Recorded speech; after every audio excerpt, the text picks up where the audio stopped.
Good morning. Happy Thanksgiving. Today is MT Live. I'm going to drop a link. Dan is actually doing a presentation at 11:15 to be done at 12 to do MT Live for Thanksgiving. I'll drop some links, but let's look at the charts.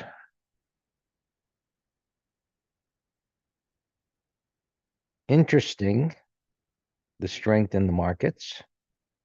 Well, we were expecting strength, but it was a little more surprising than what was anticipated. Good morning. Good morning. The Qs, NASDAQ 100. This was about what was expected, meaning it's not above the high of the big nasty red candle. Maybe you can get above there. You can see where it is right now. It's right to the top. It's going to gap up right to the top of that big red candle and in the area of the declining 20 MA, moving average subjective, of course. But as we look to the left, and let's look at this on a day chart. All right. Put it in perspective because the overnight data really doesn't matter all that much, not to me anyway.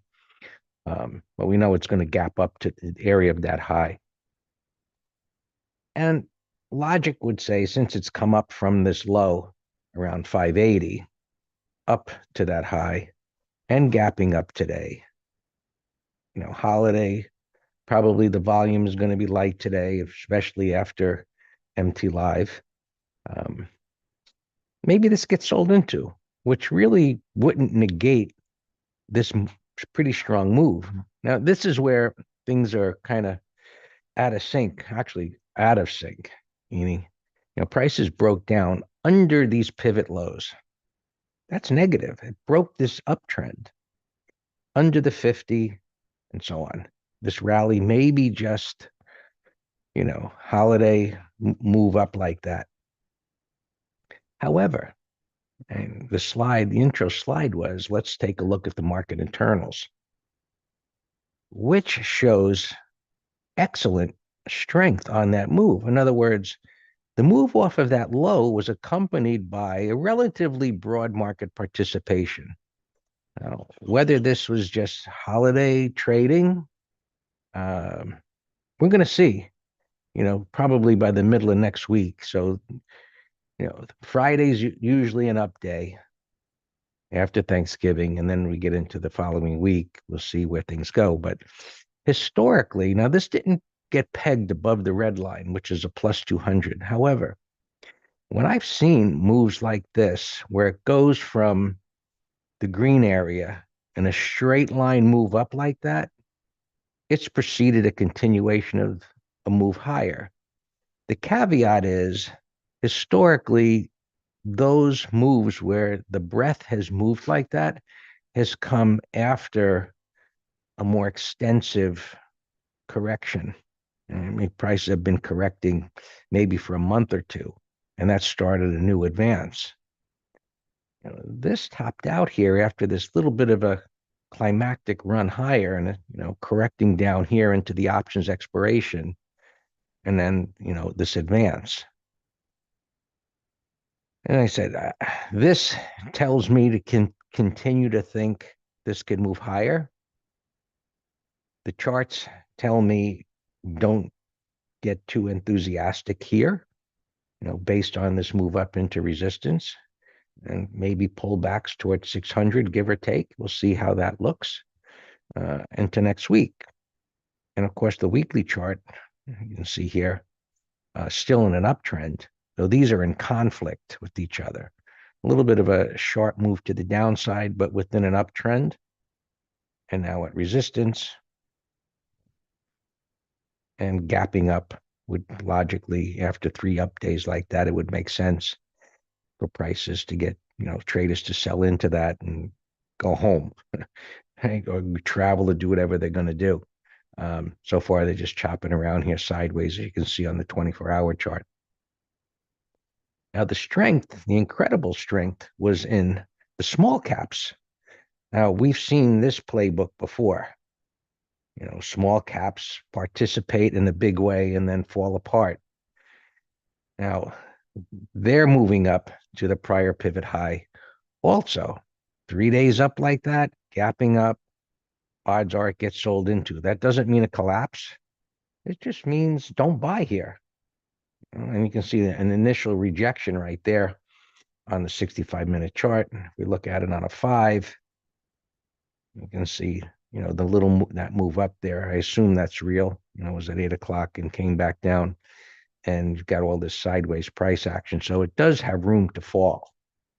Now, in the room yesterday, I gave it a shot. I think a few others may be giving it a shot. Shorting this near the end of the day, and after it ran up like that, it didn't really pull back very much, but the setup was there where it could have for a counter trend trade, but buyers weren't throwing in the towel for sure.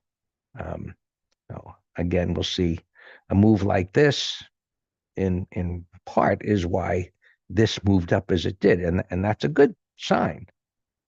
In addition, you had regional banks ripping higher. Why this moved up? It's great seeing that kind of a reversal in regional banks. I'm going to say, well, why? Besides seasonality? Well, a large part of it was this drop in interest rates that was a concern a week ago, was whether if this would have broken out from here, I highly doubt we would have gotten the rally of this extent this week.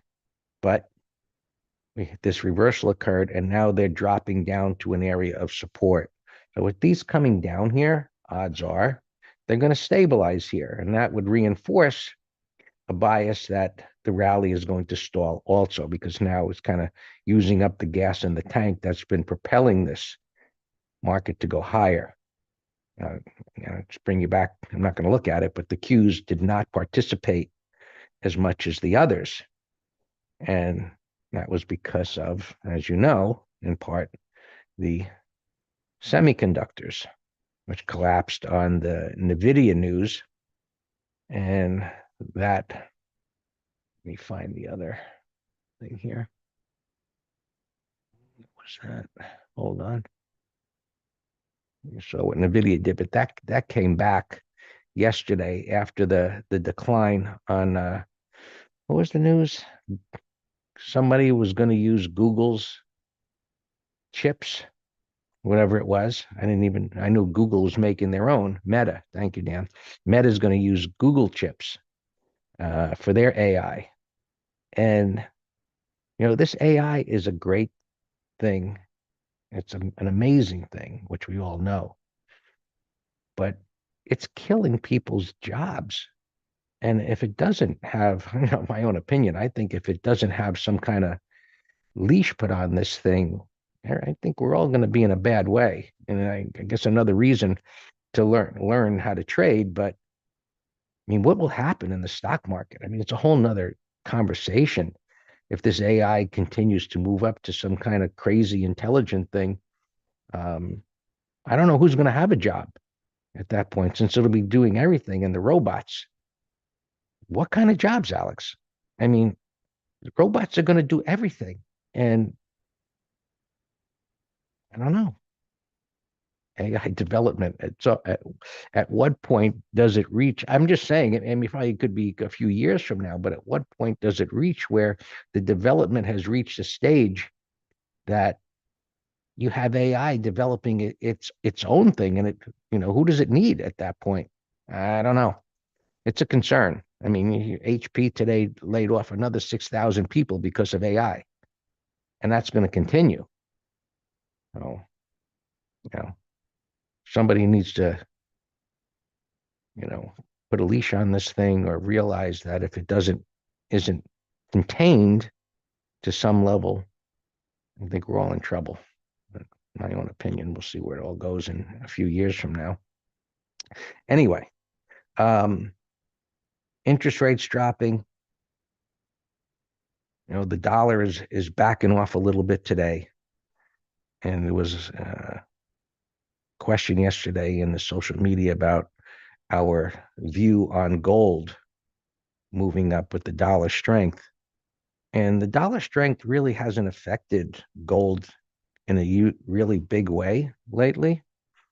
So if the dollar continues to back off, I think this pattern, this buy pattern here mentioned the other day, should continue to move up. Um, so it's just stalled here for the moment and backing off. So not much going on right there. Silver, that's starting to move up. So um, I think it should continue to do well. Other thing that came up in the news today, which I thought might have some effect, was all of this anticipation, and one of the reasons dollar is backing off a little bit today is there was this worry that the Fed wouldn't cut next month, and now there's a belief in what helped and propel the markets that that they will cut a greater belief that they'll do that. So the dollar backs off on the belief that interest rates are going to move lower, but there's news today. Japan is thinking, and more likely, that they're going to increase interest rates. It hasn't had any effect on the market, but it was just I thought that was interesting that Japan was going to raise interest rates, and everything over here we're going to cut interest rates, and does that have some effect or not? You don't talk about currencies, but if they're going to raise interest rates, like these yen futures that have been dropping, they're beginning to stabilize a little bit, but maybe they're going to make a turn. It's a pretty strong downtrend. And looking at the weekly, I don't see any support here. But if they do raise interest rates, typically the currency would start to bottom and move up. We'll see if that happens next week. And we looked at IWM. The Dow moved up a bit yesterday, more, kind of joined the party, and it's up a little bit here today, up into some resistance area. Crude oil not doing much of anything, just kind of grinding back down toward those lows, which based on that move up, they shouldn't be down here, but we'll see next week if there's some kind of reversal or whether it breaks down below the low. Clearly, it's in a bearish trend. VIX, I think, is another piece of information to suggest the move over in the short term, move up is over in the short term, as this comes down to the area of this support. And Bitcoin, I think there's a lot of anticipation that it stabilizes in this area, maybe one more poke to the downside. Ideally, if we were to see this next week, a push below 80,000 might be enough to create some capitulation into this area. So as this was consolidating and then a drop, just like the markets moved up and accelerated to the upside before they began this correction over the last several weeks, many times where markets are chopping around and you get this kind of an acceleration, it precedes a turn. So, and my thought on that, we'll see how this develops into next week. And SPX. So yesterday's rally actually tagged the upper limit, and it rarely happens on a day-to-day basis that these limits get tagged. But this move up has been so strong that I'm going to look at SPX, but it actually tagged yesterday's upper limit. So, while consistently those levels are not touched, sometimes they are. Nothing's 100%. So markets are gapping up, as we looked at before, up where that cursor is on the daily chart, exceeding the high of the big red bar. 3 days up, gapping up. Odds are it won't go much higher, but there's no evidence of it stalling yet. You can see the 5-minute chart, and it's just going sideways there. So sellers are not throwing in the towel. What I would look for at the open is if this spikes higher and comes right back down again, or you see a 5-minute bar. And this is, overnight trading, but on the 5-minute, if it spikes up and comes right back down again with a big red bar on the 5-minute, that would be a signal short term. Short it, stop somewhere above the high of that 5-minute bar. We'll see if that happens or not. And so we know where it's gapping up to. SPX, these are the numbers prior to coming on here. I'll just double check them. Top is 80. What? 66. Oh, that's the bottom number, 66.85. So that came down a little bit as markets stalled. Surprising. And the upper one, 68.30. Same thing. Same thing. So that's unchanged. So it's gapping up here. And I say this, and I say it in this way because it's my belief, just by the consistency of not hitting these numbers and what the pattern is on the chart. Take it with a grain of salt because anything can happen. It's not going down there today, not unless some news, and I don't think any news is coming, the day before Thanksgiving to hurt this market or anybody's going to care. Right? Maybe it could tag the upper limit, but after 3 days up, I think that's unlikely too. So either one should not be touched today.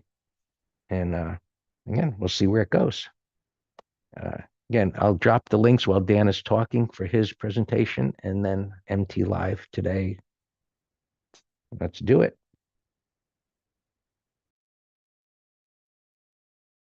Thanks. Good morning. Happy Thanksgiving. As you recall, tomorrow full day off, Friday equity markets end at 1 o'clock.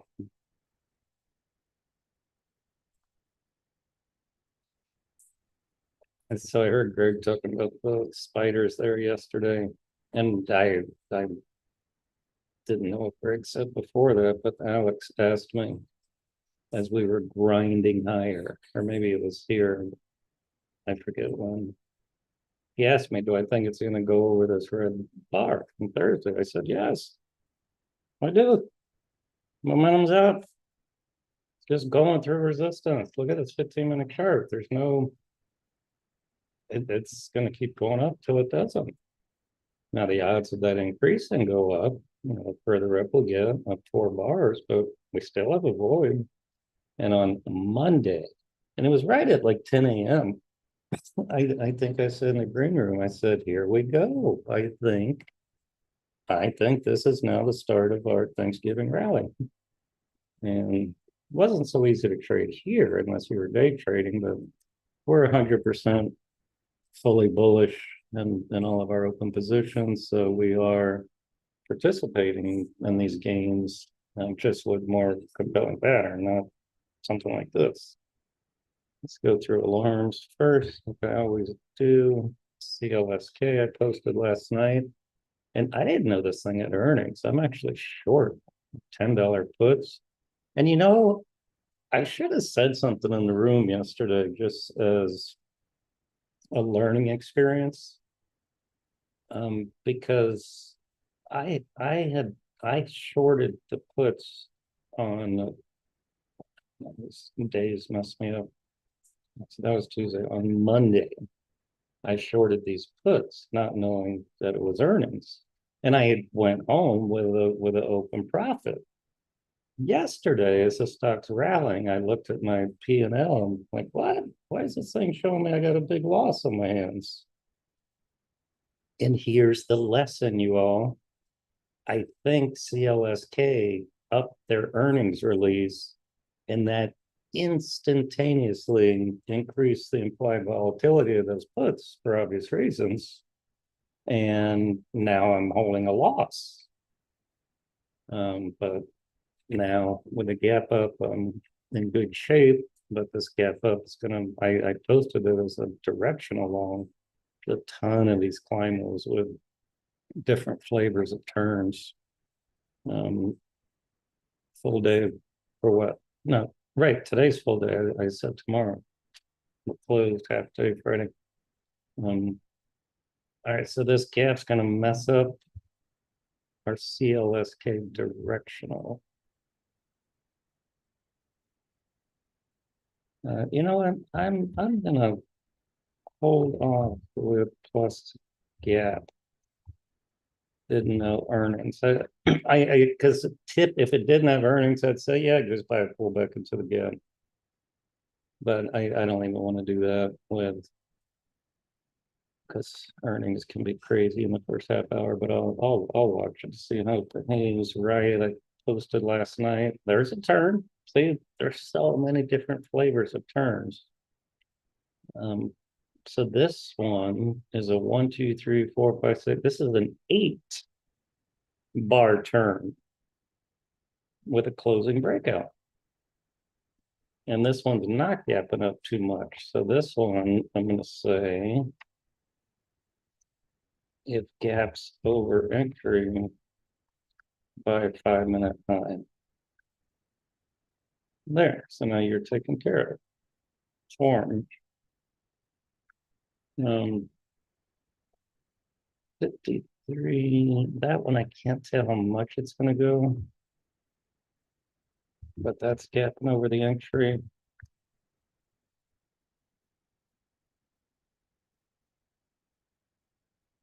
Roadrunner I posted last night, another. Now see, this one's not a climber. It's just extended with a multi-bar turn. Why is it not a climb-up? It's not far from the 20. It's parallel. So it's 365. So that one's good to go. 5-minute high, just like Ryan.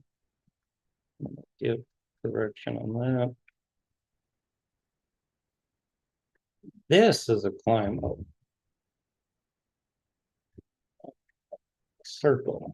This one's a climb. I see it accelerating farther from the 20, and I got a multi-bar turn, but it has to trigger over Monday's high, or else no trigger at all for me. Pant W, Climo. I have this, there's a put spread, looks like it's gapping up. So I will say in the weekly,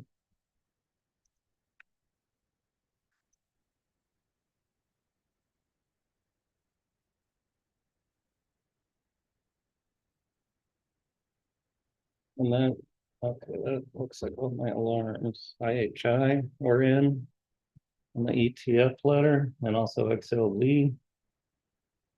Greg's been pounding on these medical sectors very well. Yeah, actually my upper line did go up. But yeah, I was out yesterday afternoon, so these are actually afternoon. TBPH. Ah, okay, that triggered. There you go. That's gapping up. That's a little bio of ours that we bought calls on. So that is now a closing breakout. Looks great.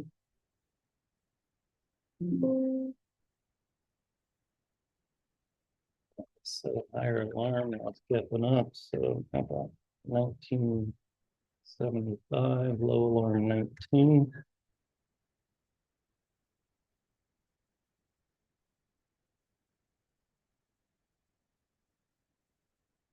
Paul alarm. I've been watching Paul and PPLT for a turn. It's taken its sweet time about it, so I'm not in a hurry, but that went off. A Satish alarm just went off. That's a 1, 2, 3.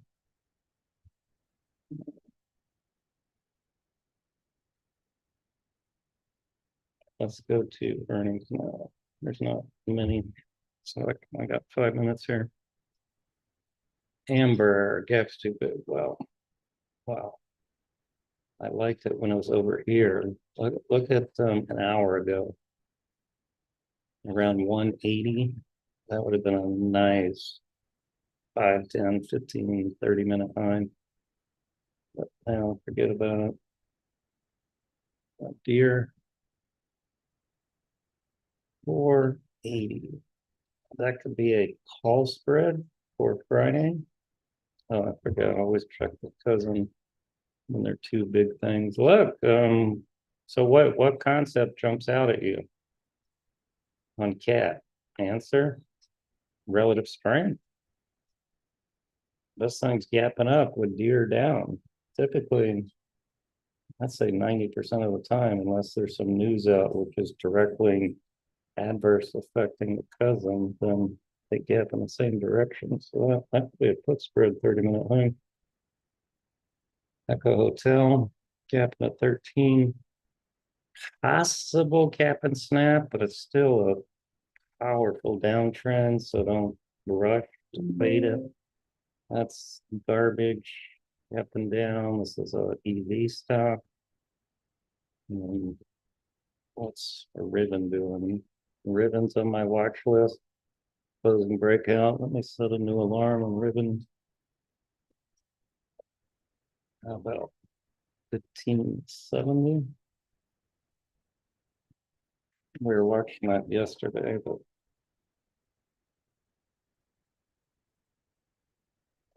CBPH alarm again. Ah, nice.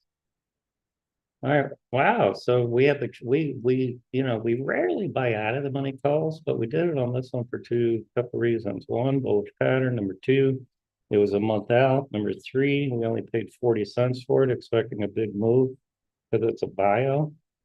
So that I'll wait 5 minutes. CBPH. And then see how much our calls are valued at. Now we're pretty darn close to at the money. Those are the money calls. Expected earnings. Urban. Wow, some of these retailers this week. A&F, Gap, now Urban, KSS yesterday. Just crazy gaps in the retail space. Uber. This was not earnings, but there was some type of news. The news was they launched a driverless car in Asia somewhere. But that's a climb up. And I think Uber and Uber drivers are cooked. More and more of those cars are going to come. There's going to be more people out of work. That's an excellent point.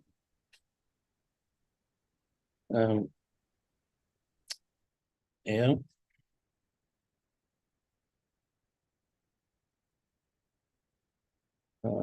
Yeah.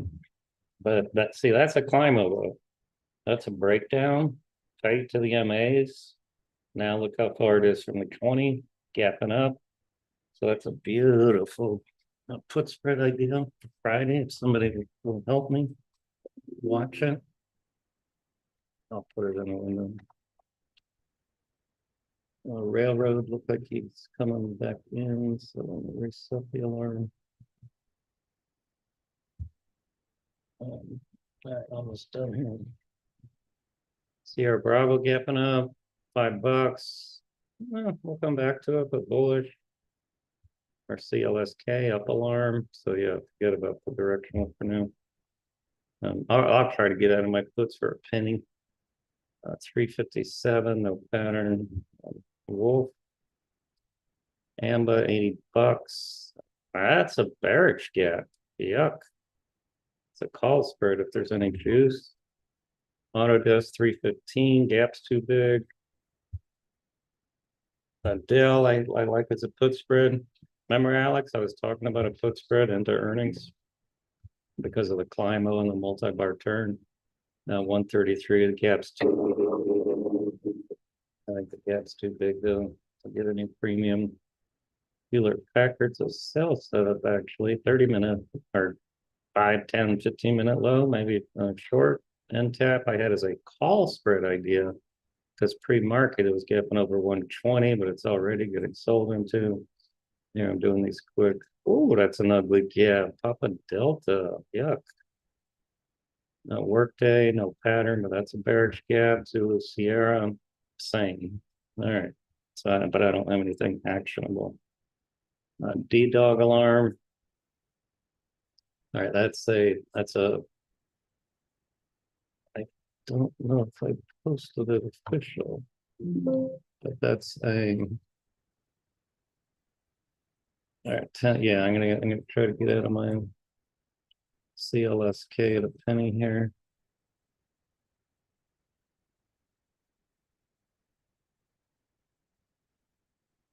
It's 1 penny by 2 pennies, so if I don't get filled, I'll go ahead and pay them. All right, D-Dog alarm, ice baby alarm. Just not sure the reward to risk, but that's a grinder. Orly, Greg, you mentioned Orly a week ago, and I've been watching it. Now you got a bear sandwich, but also I wasn't sure the target. But what do you think of that? Day trade actually like 5 minute high. Look at it 15. Stop under 101. That looks great for day trade swing. I'm not sure of the target. You think you'll grind through this and go to 104? I don't know. Let's do the trade and find out. But as a swing, because I love a day trade.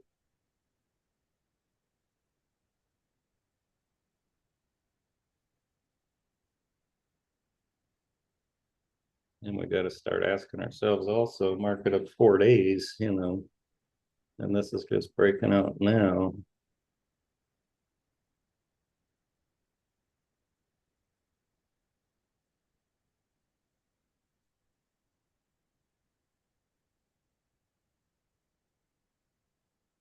Yeah, E-Dog.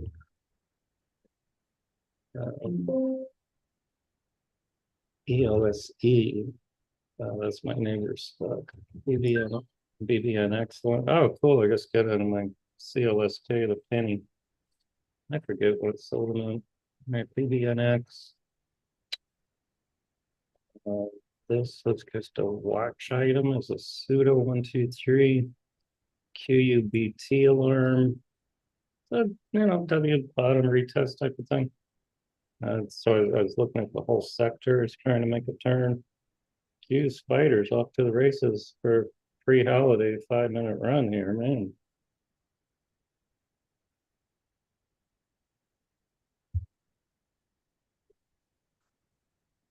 LEU. I don't like those patterns myself. Aquilius.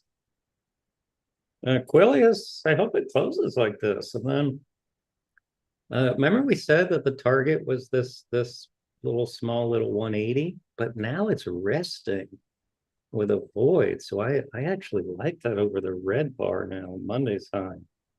Let's do a half lot over Monday. Ideally, it doesn't trigger. And then it closes like this.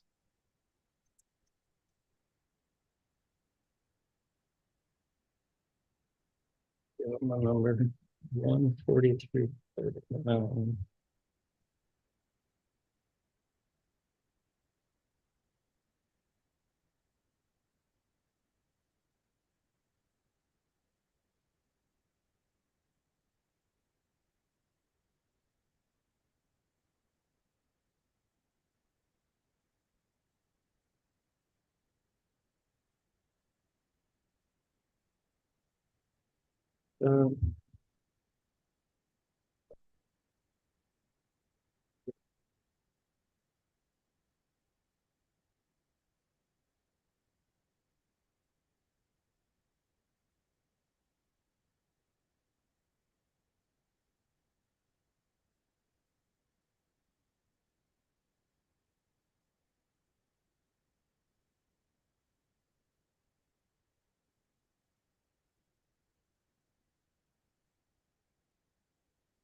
WYFI, this was a, man, it still can't make the turn.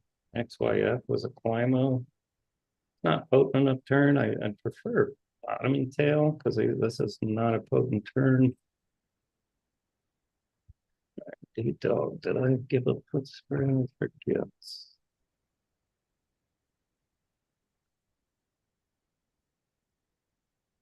I did not. It was just my alarm went off, so I'll just reset.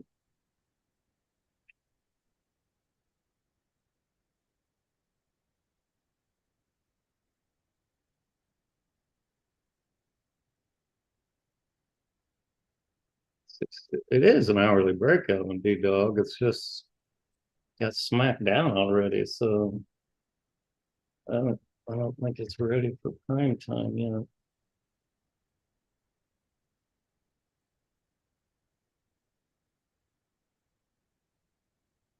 Our Delta is, just slow, but it's still a great pattern.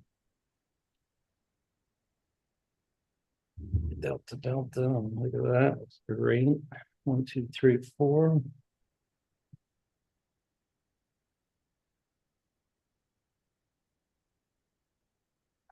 right, our Uber. All right, Uber gave up that bullish gap. And I'll set an alarm 85.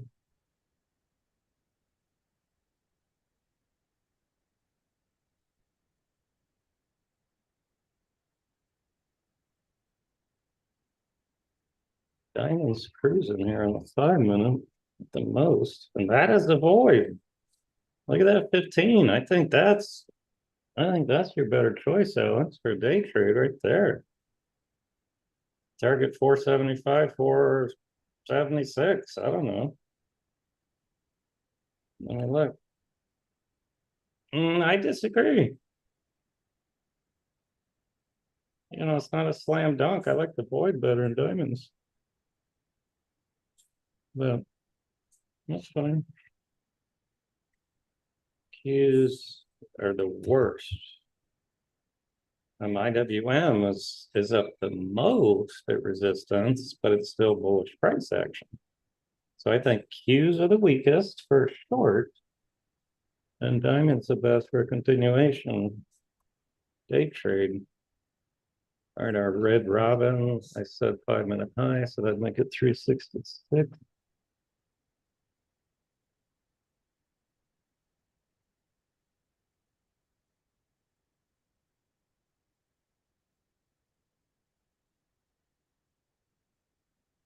Update these gappers. CLSK up a lot.